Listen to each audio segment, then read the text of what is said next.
একদম যদি ছোটবেলায় চলে যাই, সেখান থেকে আমাদের একটু করে বলো, মানে সেই অভিষেক থেকে বন্যা, এই জার্নিটা।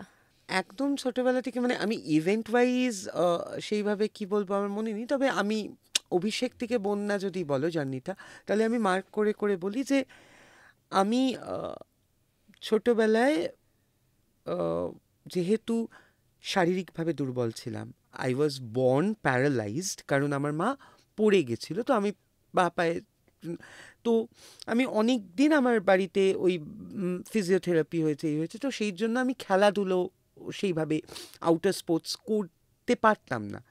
এটা নয় যে আমি করতে চাইতাম, কিন্তু পারতামও না। তো তার জন্য দিদিদের সঙ্গে খেলাধুলো করা, রান্নাবাটি খেলা, ঠিক আছে, গামছা দিয়ে চুল বেঁধে বউ সাজা, ঠিক আছে। তো তখন থেকে I I felt very comfortable কি আমি আমার দিদিদের সঙ্গে, দিদিরাও যেরকম ওই চক ঘষে রান্নার জিনিস তৈরি করছে, আমি স্কুল থেকে চক চুরি করে আনতাম রান্নার জিনিস তৈরি করার জন্য, যাতে ওরা আমাকে খেলার দলে নেয়, নাহলে ছেলেকে রান্নাবাটি খেলায় নেবে। এবার তার মধ্যে একটা সিচুয়েশন হচ্ছে, ধরো আমি একটা আঁকা স্কুলে ভর্তি হয়েছিলাম, আমাদের ওখানে আঁকা স্কুলটার নাম তুলিকা, ঠিক আছে। তো ওখানে ওরা একটা বার্ষিক অনুষ্ঠান করেছিল, করে এবার ওরা আমাকে নাচে নিয়েছিল, ফুলে ফুলে ঢলে ঢলে। এটা হয়তো সব সব বাচ্চা বাচ্চারা ছোটবেলায়, করেছে, মানে আমাদের 90s এর সব সব বাচ্চা। বাচ্চারা করেছে। কিন্তু আমার মা গিয়ে দেখলো যে ফুলে ফুলে ঢলে ঢলেতে ছেলে কোমর বেঁকিয়ে নাচছে, আঁকা স্কুলটাই ছাড়িয়ে দিল আমাকে, ঠিক আছে। আমি মাঝে মাঝে এখন মাকে বলে হাসি যে তুমি যে আটকাতে চেয়েছিলে, আটকাতে কি পারলে?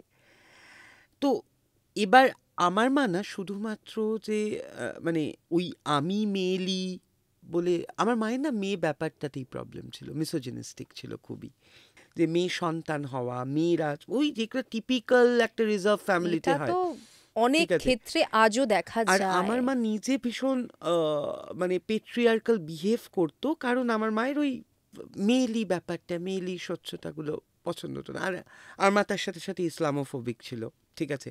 মানে তো আমার এগুলো না আমাকে খুব রিট্রিট করতো। আমি এই কথাটা কোনোদিনও কারোর সাথে শেয়ার করিনি, আমার মনে পড়ে গেল। তো আমার মা যখন আমাকে খুব মারতো, ঠিক আছে, খুবই মারতো, ছোট ছোট কারণের জন্য, সব থেকে বড় কারণ হচ্ছে পুতুল নিয়ে খেলার জন্য মারতো, ঠিক আছে। পুতুল নিয়ে খেলতে দিত না, পুতুলগুলো ছিঁড়ে ছিঁড়ে ফেলে দিত বলে। আমাদের স্কুলে টাই ছিল, ঠিক আছে, টাইটাকে আমি পুতুল ভেবে খেলতাম, তাও মারতো। তো আমি না কাউকে বলার জায়গা ছিল না, তো আমি, আমাদের একটা পেট ছিল, ঠিক আছে, টমি, হ্যাঁ। আমি টমিকে সিঁড়িতে রাখতো, বেঁধে রাখতো, আমি টমিকে সিঁড়িতে জড়িয়ে ধরে কাঁদতাম। একদিন স্কুল থেকে এসে জানি যে মা ওকে কোথাও ছেড়ে দিয়ে চলে এসেছে, ঠিক আছে। আমার ওই মানে তোমার ওই একটা মাত্র একটা সঙ্গী, মাত্র তাকেও কাছের বন্ধু ওকে ছেড়ে দিয়ে আসার কারণ হচ্ছে ওকে মা কখনো ব্রিড করায়নি, ওই ওই সেন্সিটিভিটিটা ছিল না যে এখনকার দিনে তো পোষ্যকে খুব সন্তানদের মতো একেবারে। কিন্তু তখন পোষ্য মানে গলায় দড়ি বেঁধে সিঁড়ির কাছে রাখা, ঠিক আছে, দড়িও নয়, শিকল বেঁধে, ঠিক আছে। তো হঠাৎ করে টমিকে ছেড়ে দিয়ে এলো, আমি স্কুল থেকে এসে শুনছি, তো আমার ওই একটা মাত্র সঙ্গী চলে গেল। তারপর আস্তে আস্তে বড় হওয়া, বড় তো আমি কি করতাম, মানে কিভাবে সময় কাটাবো, ওই ছোট ছোট রেডিও ছিল, কিনতাম, ঠিক আছে, ওখানে ডক্টর লাভ শুনতাম, ঠিক আছে, লুকিয়ে বই পড়তাম। আস্তে আস্তে বড় হওয়া, মায়ের জিনিসপত্র নিয়ে সাজতাম, ঠিক আছে, কখনো কখনো লিপস্টিক্স, ইয়ে। তবে আমি না কোনোদিনই যখনই আয়নার সামনে মেয়ে সেজেছি সেই সময়, তখনও কোনোদিনই কারোর বউ সাজেনি, ঠিক আছে। আমি সবসময় সেজেছি আমি স্কুলে যাচ্ছি, পড়াচ্ছি, পাইলট হচ্ছি, ঠিক আছে, বড় বিজনেস ওম্যান হয়েছি। এটা আমি কিন্তু বই পড়ে না, আমি না সবসময় না মেয়েদেরকে দেখতাম আর্থিকভাবে স্বাবলম্বী একটা জায়গায়, ঠিক আছে। তারপর আস্তে আস্তে বড় হওয়া, কলেজে ওঠা, ক্লাস 7-এ একটা ঘটনা ঘটেছিল। আমার একটা পাড়ার কাকু, মানে আমার বাবার খুব কাছের আহ, মানে বন্ধু, ভারু কাকু, আমাকে রাস্তার মধ্যে জড়িয়ে ধরতো, আমি খুব অস্বস্তি ফিল করতাম, খুব ঠিক আছে। স্বাভাবিক কিন্তু। এখন আমরা বলছি স্বাভাবিক, তখনকার দিনে না এগুলোকে স্বাভাবিক মানা হতো না, মানে অস্বস্তি ফিল করাটা স্বাভাবিক নয়, জড়িয়ে ধরাটা স্বাভাবিক, ঠিক আছে। খুব বাজেভাবে জড়িয়ে ধরতো, চিপকে জড়িয়ে ধরতো, আর আমি চেঁচাতাম, ঠিক আছে। আর মা রাস্তা থেকেই আওয়াজ, মানে ঘর থেকেই আওয়াজটা রাস্তার মধ্যে চেঁচাচ্ছি শুনতে মানে এটা পারতো, বারংবার হতো। বারংবার হতো। তো একদিন খেতে বসেছে এরকম, চেঁচিয়ে চেঁচিয়ে বাড়ি ঢুকে খেতে বসেছি। মা কি করলো, পিঠের মধ্যে জোরে একটা খাচ্ছি লাথি মারলো, ঠিক আছে, ঝ্যাঁটা দিয়ে মারলো আমাকে। অ্যান্ড তখন আমি বুঝলাম আমার মধ্যে আত্মসম্মান বোধ আছে। আমি সেদিনকে বাড়ি ছেড়ে চলে গেছিলাম। তারপর বাইরে গিয়ে কোথায় হাঁটতে হাঁটতে নোনা পুকুর ট্রাম ডিপো এরকম কোথাও একটা চলে এসেছিলাম আমি। তারপর আমার আবার রিয়েলাইজেশন হলো, এবার আমার যদি হাত ফাট কেটে আমাকে ভিক্ষা করতে বসিয়ে দেয় কেউ এখানে, ঠিক আছে, তখন আমি আবার বাড়িতে ফোন তখন করেছিলাম। তো বাচ্চা ক্লাস 7-8, মানে তো অনেক ছোট।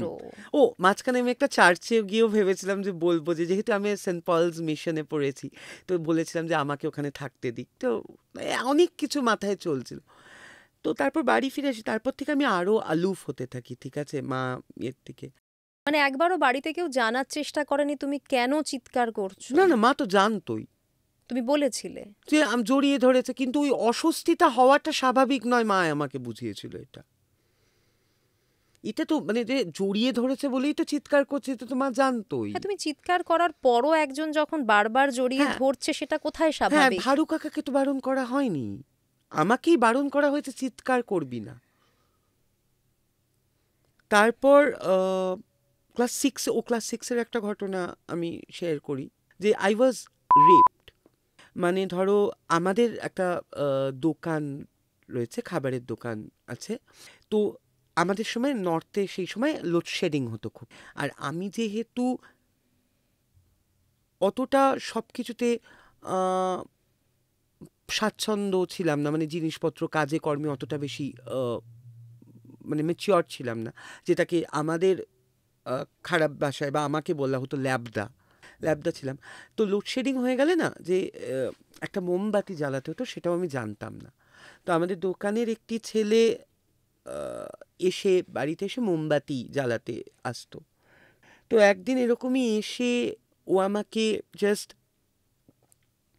দেয়ালের মধ্যে সেটে মানে he inserted his genital only, but তারপরে আমাকে বুঝিয়েছিল যে এটাই তো স্বাভাবিক, ভালোবাসলে এটাই স্বাভাবিক, ঠিক আছে। ও আমাকে বুঝিয়েছিল। পরে বড় হয়ে আমি বুঝেছিলাম যে দিস ওয়াজ, মানে আমরা যখন বড় হয়ে বুঝি তখন it is তুমি a- কাউকে এটা বলনি? না, কারণ বললে তো মার খাবো। আমি তোমাকে বলছি না যে বললে মার খাবো, মেয়েলি হওয়ার জন্যই তো প্রচুর মার খেতাম মায়ের কাছে। মানে এরকম একটা জঘন্য ঘটনা এই তো পরপর ঘটলো। অনেক দিন ধরে ঘটে গেছিল, বুঝতে পারছো। আমার খুব ব্যথা হতো, কারণ অন্য কিছু, আদরের তো আরো অনেক কিছু হয় যেটা তো হতো না কখনো। আর ক্লাস সিক্সে কি বুঝবো আদর কোনটা, ছোট এটা কি ওটা। বাচ্চা তো। হ্যাঁ, আদর কি, আমি শুধু ওটাই বুঝতাম যে ওটাই হয় বোধহয়, ঠিক আছে, ভালোবাসলে। ও আমাকে বলতো ভালোবাসা, আর আমি বুঝতাম ক্লাস সিক্সে আমি কি বুঝবো যে ওটা কি ভালোবাসা, আমি কাকে ভালোবাসি কি না ভালোবাসি। কোনো বন্ধু বান্ধবকেও কোনোদিন বলনি? বড় হয়ে বলেছি, বড় হয়ে। তারপরেই তো আমি অনেক বড় হয়ে রিয়েলাইজ করেছিলাম। দেখো, খুব সত্যি কথা সঙ্গীতা, আমি জানি না, তুমি দেখবে যে যতই চাইল্ড অ্যাবিউজের কেস উঠে আসুক, প্রচুর প্রচুর, নন্দিনীদি তো বলছিল, মানে সেগুলো কিন্তু প্রচুর। সেগুলো কিন্তু আমরা বড় বয়সে গিয়ে রিয়েলাইজ করি চাইল্ড অ্যাবিউজ, যে আমাদের সাথে অ্যাবিউজ হয়েছে, ঠিক আছে। আর আমাদের সময় তো আরোই এত কিছু সোচ্চার ছিল না। তো তারপরে না আমি মনে করলাম যে আমি হয়তো এইরকম বলেই আমার সাথে এগুলো হয়েছে বা হচ্ছিল। তো তুমি নিজেকে দোষ দিতে শুরু হ্যাঁ, কারণ করলে? আমার মা আমাকে দোষ দিত না। আমাকে আমার আমার শুধু মা কেন, মা আমাকে রাস্তার মধ্যে মাত্র আমি মেয়েলি বলে, ঠিক আছে, মায়ের কাকিরা মানে আত্মীয়রা আমাকে রাস্তায় হাফ লেডিস বলে ডাকতো।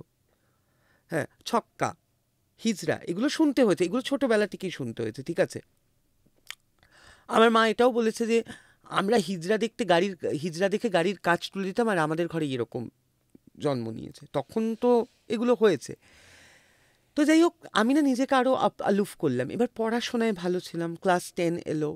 এবার শুধুমাত্র আমি যে মেয়েলি বলে সেটার জন্য, আমি মোটা বলেও অনেক, মানে বডি শেমও পাশাপাশি চলছিল।